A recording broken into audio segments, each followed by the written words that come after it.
Welcome to pod talk show. Real estate આજકાલ બહુ જ બૂમિંગમાં છે અને આજના આપણા જે ગેસ્ટ છે એ વાઇબ્રન્ટ બિસ્કોમ લિમિટેડના 30 વર્ષનો અનુભવ ધરાવતા કૌશલ શાહ જોડે આપણે વાત કરીશું. એ રિયલ એસ્ટેટને ઝીણામાં ઝીણી બાબતો પર માર્ગદર્શન આપવા માટે ખૂબ જ સક્ષમ અને સમર્થ છે અને એમની અમુક લાઇન્સ બી બહુ જ કેચી હોય છે. તો આપણે એમના વિશે જાણીએ અને એમના પાસેથી જ સાંભળીએ એ લાઇન્સ વિશે. કેમ છો કૌશલભાઈ? એકદમ ગ્રેટ. કૌશલભાઈ, ફ્યુચરિસ્ટિક ઇન્વેસ્ટમેન્ટ એટલે શું? ફ્યુચરિસ્ટિક રિયલ એસ્ટેટ એટલે જ્યાં વિકાસ થઈ રહ્યો છે અથવા વિકાસ થવાની સંભાવના છે એવા લોકેશન કે જ્યાં આપણે રોકાણ કરીએ તો આવનારા 4-5 વર્ષની અંદર આપણને સારામાં સારું રિટર્ન મળે. That is futuristic real estate. Plot અને જમીન એ ખરીદવાની અને કઈ રીતે ખરીદવાની એના વિશે કઈ વાત કરીએ. હા, પ્લોટ અને જમીન જનરલી લોકો ખરીદતા એટલા માટે નથી હોતા કારણ કે કોઈને એવું લાગે છે કે જમીન અને પ્લોટમાં રોકાણ કરવા માટે બહુ જ બધા પૈસા જોઈએ, અથવા તો હું જમીનમાં રોકાણ કરું અને મારો પ્લોટ અને કોઈ પચાવી પાડશે તો, એટલે લોકો આજ સુધી એનાથી દૂર હતા. પણ જો તમે ફ્યુચરિસ્ટિક લોકેશન સેટ કરો તો જમીન અને પ્લોટ એ તમારા પોર્ટફોલિયોનો એક ભાગ હોવો જ જોઈએ, જેનાથી આપણને ભવિષ્યમાં સારામાં સારું રિટર્ન મળી શકે. માટે જ પ્લોટ અને જમીનમાં રોકાણ કરવું જોઈએ. ઓકે, તમે રિયલ એસ્ટેટ જે આપણે વાત ચાલે છે કે રિયલ એસ્ટેટ આજકાલ આજે બહુ જ બૂમ થઈ રહ્યું છે કે બહુ જ ડિમાન્ડમાં છે. તમે ભારતના રિયલ એસ્ટેટનું અર્થશાસ્ત્ર જે છે એના પર આખી બુક લખી છે. એ બુકમાં પણ તમારો જે વ્યૂ છે એ બહુ સ્પષ્ટ છે. તમે ઇન્ડિયા અને રિયલ એસ્ટેટને ખૂબ જ બુલિશ જોઈ રહ્યા છો. તો એનું શું કારણ છે? યસ, કોઈ પણ દેશની ઇકોનોમીનો એક બેઝિક છે ધેટ ઇઝ રિયલ એસ્ટેટ. કારણ કે જો તમે પુસ્તકનું હેડ વાંચો કે બાવળિયા હોય ત્યારે રોકાણ કરીએ અને જ્યારે નગર વસે એટલે કે કપડાં સુકાય ત્યારે વળતર મળે, એનો મતલબ એ છે કે ત્યાં નગર વસી રહ્યું છે. હવે નગર વસવાનું પહેલું પગથિયું છે રિયલ એસ્ટેટ, અને જ્યારે રિયલ એસ્ટેટ ડેવલપ થાય છે ત્યારે બાકીના દરેક લોકોની જે પ્રોડક્ટ અને સર્વિસીસનું બિઝનેસ કરતા હોય છે એની જરૂર પડે છે, ત્યારે જ નગર વસશે.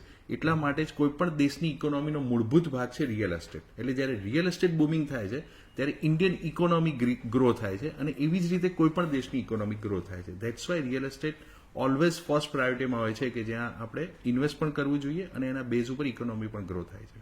અને તમે તમારા અનુભવની જે આપણે વાત કરીએ તો તમે 12 વર્ષમાં 12 પ્રોજેક્ટ્સ કર્યા છે.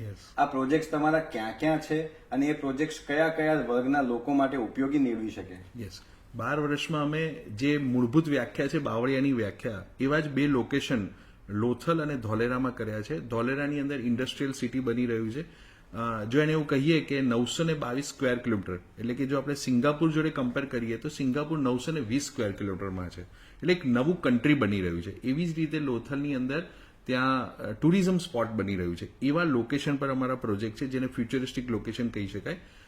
એવા વર્ગ માટે છે કારણ કે દરેક વ્યક્તિના જીવનમાં કેટલાક સપના હોય છે. જેમ કે હું પણ એક જમીનદાર હોઉં, મારી પાસે પણ એક પ્લોટ હોય, મારી પાસે એક ક્લબ મેમ્બરશીપ હોય, રાઈટ, અને હું મારો વીકેન્ડ વિલા હોઉં. આ દરેક સપના હોય છે. આ દરેક સપના અમારા પ્રોજેક્ટની અંદર પૂરા થાય છે. એટલે જેનું સપનું છે કે એક નાનકડું રોકાણ કરી અને એક્ઝામ્પલ કે મહિને 7 થી 10 હજાર રૂપિયાના એસઆઈપીથી રોકાણ કરીને જમીનદાર બની શકે છે, 10 થી 15 લાખ રૂપિયાનું રોકાણ કરીને વીકેન્ડ અપાર્ટમેન્ટ લઈ શકે છે અને એની સાથે એને ક્લબ મેમ્બરશીપ મળે છે. તો આવું જેનું પણ સપનું છે એ દરેક વર્ગ માટે અમારા પ્રોજેક્ટ છે. ઓકે, એટલે તમે જે અત્યારે તમારી 2 લોકેશન્સની વાત કરી જે આપણા 12 પ્રોજેક્ટ થયેલા છે, એક તમે કીધું ધોલેરા એસઆઈઆર અને બીજું તમે કીધું લોથલ, કે જ્યાં આગળ એક ઇન્ટરનેશનલ આંતરરાષ્ટ્રીય પર્યટક સ્થળ થવા થઈ રહ્યું છે. તો ત્યાં આગળ જે રોકાણ કરવાની વાત છે, તો તમે જે ત્યાં આગળ જે ડેવલપમેન્ટ કર્યું છે એના વિશે થોડી વધારે માહિતી આપી શકો કે ત્યાં શું ડેવલપમેન્ટ થયેલા છે? યસ, ગવર્મેન્ટની જો વાત કરીએ તો એ લોકો ઇન્ડસ્ટ્રીયલ સિટી બનાવી રહ્યા છે. લોથલમાં એ લોકો ટુરિઝમ સ્પોટ બનાવી રહ્યા છે. લગભગ 650 વીઘાની અંદર 4500 કરોડના ખર્ચે ડેવલપ થઈ રહ્યું છે. 2025માં ફર્સ્ટ ફેઝ અને 2027માં ફાઇનલ ફેઝ લોન્ચ થશે. અને એવું કહે છે કે લગભગ 25,000 લોકો રોજ ત્યાં વિઝિટર તરીકે આવશે. એને સરાઉન્ડિંગ અમારા પ્રોજેક્ટ છે. ત્યાં અમારા પ્લોટ, વિલા અને ફાર્મસ્ટેના પ્રોજેક્ટ છે. અમારા દરેક પ્રોજેક્ટ અત્યારે રેડી ટુ દસ્તાવેજ છે. દરેક પ્રોજેક્ટનું ડેવલપમેન્ટ રેડી છે. દરેક જગ્યાએ અમે ટ્રી પ્લાન્ટેશન કરીએ છીએ. ત્યાં લગભગ અમે 14 વિલા જે બનાવેલા છે અને આગળ વિલા બનાવી રહ્યા છે. તો આ રીતે અમે લોકો ડેવલપ કરી રહ્યા છે જેનાથી કોઈ પણ આજે પણ ઇન્વેસ્ટ કરે છે તો આજે જ બધી જ એમ્યુનિટીઝ યુઝ કરી શકે છે. હવે આ તો તમારા જે પ્રોજેક્ટ છે, આ તો જે સ્પેસિફિક લોકેશન્સ તમે વાત કરી એના વિશે વાત થઈ, પણ આજે જ્યારે રોકાણની અને જમીનમાં રોકાણની વાત કરીએ તો દરેક નાના માણસને આ તો કોઈ બી રોકાણકારને એક મૂંઝવણ હોય કે ક્યાં ઇન્વેસ્ટ કરવું, કેવી રીતે ઇન્વેસ્ટ કરવું, આ બુલિશ થશે કે નહીં થાય, તો એ કઈ રીતે માણસ આઈડેન્ટિફાય કરી શકે? Yes, fantastic question. રિયલ એસ્ટેટને જો બે પાર્ટમાં આપણે ડિવાઈડ કરીએ ને તો એક રિયલ એસ્ટેટ હોય છે જે ડેવલપ થયેલું રિયલ એસ્ટેટ હોય છે, જેમ કે કોઈ પણ સિટી તમે જોવો છો તે ડેવલપ રિયલ એસ્ટેટ છે, અને બીજું છે ફ્યુચરિસ્ટિક રિયલ એસ્ટેટ. તો ડેવલપ રિયલ એસ્ટેટમાં આજે બહુ રિટર્ન નથી, કારણ કે એની અંદર it is only a parking of money. તમે તમારા પૈસા રોક્યા છે અને એક બેઝિક તમારું જે મેન્ટેનન્સ ને બધું નીકળે છે, that is a develop real estate. કોઈ પણ સિટી ડેવલપ થઈ ચૂક્યું છે. બીજું છે ફ્યુચરિસ્ટિક રિયલ એસ્ટેટ. જો ત્યાં આપણે રોકાણ કરીએ છીએ તો તમારો જે પ્રશ્ન છે એક્ઝેક્ટ એનો આપણને ત્યાં જવાબ મળી જાય છે. એટલા માટે જ ફ્યુચરિસ્ટિક રિયલ એસ્ટેટમાં આપણે રોકાણ કરવું જોઈએ.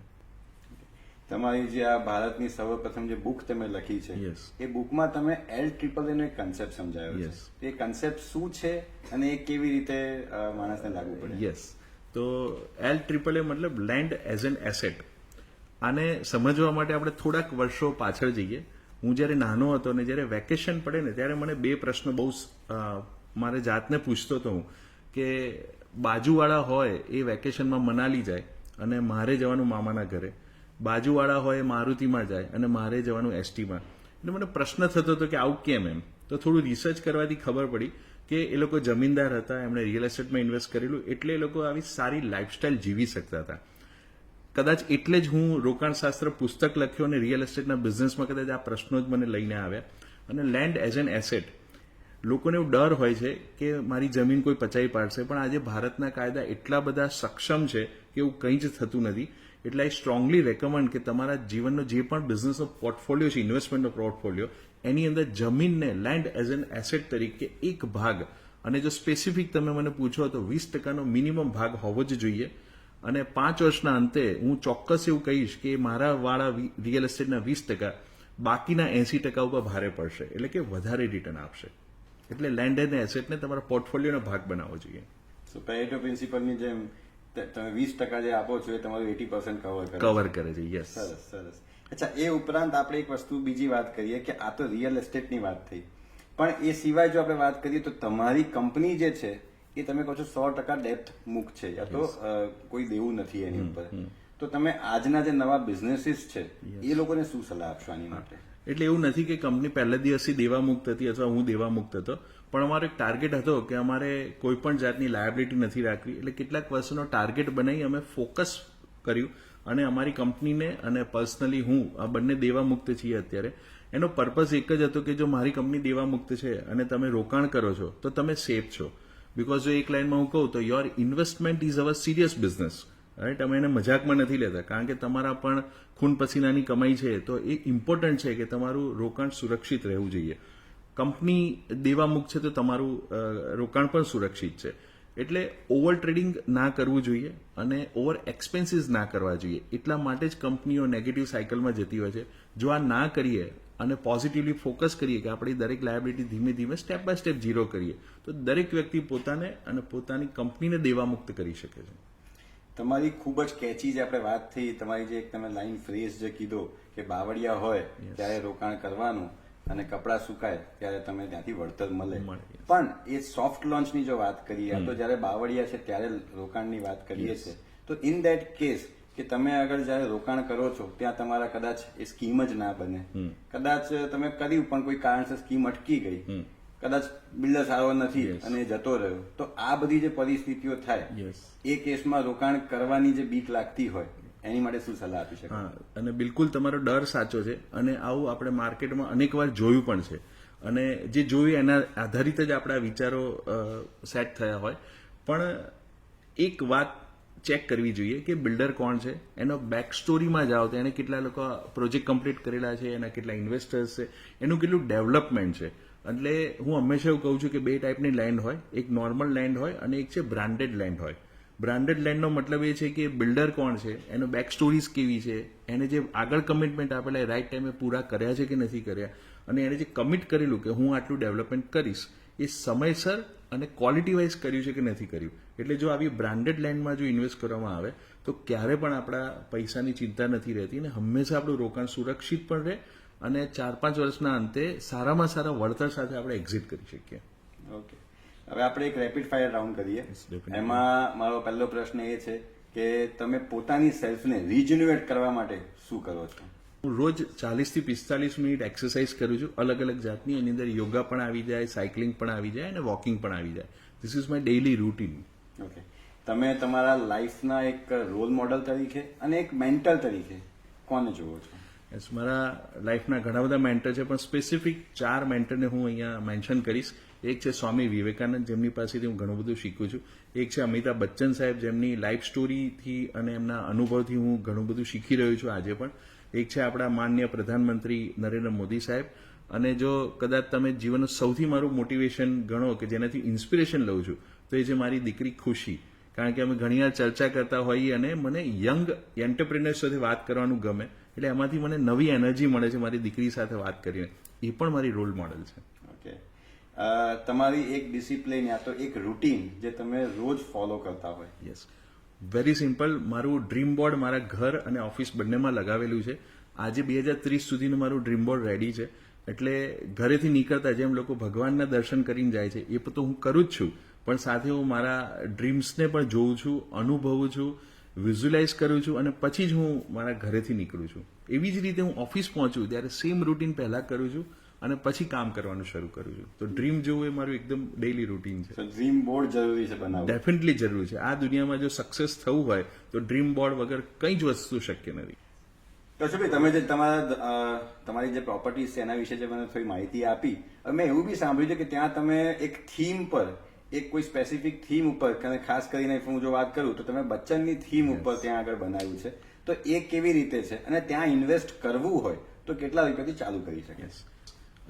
દરેક વ્યક્તિનું જેમ એક સપનું હોય છે કે જમીનદાર બનવું, તો એ બ્રેક અમે એ રીતે કર્યું છે કે એસઆઈપી આખી દુનિયા કરે છે, પણ ધીસ ઇઝ આર એસઆઈપી, એટલે રિયલ એસ્ટેટ એસઆઈપી. મિનિમમ 7,000 રૂપીસથી કોઈ ઇન્વેસ્ટ કરવા માંગે છે તો પણ પોતાનો પ્લોટ લઈ શકે છે, અને અમે 100% ચેક પેમેન્ટ રિસીવ કરીએ છીએ. તો 7,000 રૂપિયા આજે કોઈ પે કરે છે તો આજે જ એને પ્લોટ નંબર સાથે એલોટમેન્ટ લેટર અને એગ્રીમેન્ટ મળી જાય છે. એવી રીતે દરેક વ્યક્તિ પોતાનું જમીનદાર બનવાનું સપનું પૂરું કરી શકે છે. સરસ. તમે જે તમારા 12 પ્રોજેક્ટ્સની વાત કરી, એમાંથી કોઈ 1-2 પ્રોમિનન્ટ પ્રોજેક્ટ્સ છે જે તમે કહો કે આ બેસ્ટ પ્રોજેક્ટ છે, લોકોએ વિઝિટ કરવા જ જોઈએ, એવા કોઈ એમને નામ જણાવી શકો? હા, ચોક્કસ. હું મારા દિલનો ખૂબ જ નજીકનો પ્રોજેક્ટ છે તમને શેર કરું. લોથલમાં એ પ્રોજેક્ટ છે, એનું નામ છે આપણો મલક. આપણો મલક નામ સાંભળવાથી જ એક પર્સનલાઇઝ ફિલિંગ આવી જાય છે. અને એ જ્યારે લોન્ચ કર્યો 2018માં અમે, એનો લોગો મેં 2016થી બનાવી રાખેલો. મને હતું કે મારે આ જ પ્રોજેક્ટ કરવો છે, અને એના વાઇબ્રેશન એટલા અદ્ભુત છે. અને હું તમને પણ રેકમેન્ડ કરીશ કે એકવાર તમે ફેમિલી સાથે ત્યાં નાઇટ સ્ટે પણ કરો અને આપણો મલક ઉપર ચોક્કસ એકવાર વિઝિટ કરો. અને બીજો એક ડ્રીમ પ્રોજેક્ટ જે અમે ફેબ્રુઆરી 2025માં અમે લોન્ચ કરવાના છે, તો હું એવી ઓપોર્ચ્યુનિટી લઈશ કે એક ફરી પોડકાસ્ટ કરીએ અને એ વખતે એનો પણ આપણે વાત કરીશું. આપણે તો મહત્વની વાત એ છે કે આજે કોઈની પાસે 7,000 જેવી નાનામાં નાની અમાઉન્ટ આપવાની જો કેપેસિટી હોય તો એ પણ તમારે ત્યાં પ્લોટ લઈને જમીનદાર થઈ શકે. પરફેક્ટ. સરસ.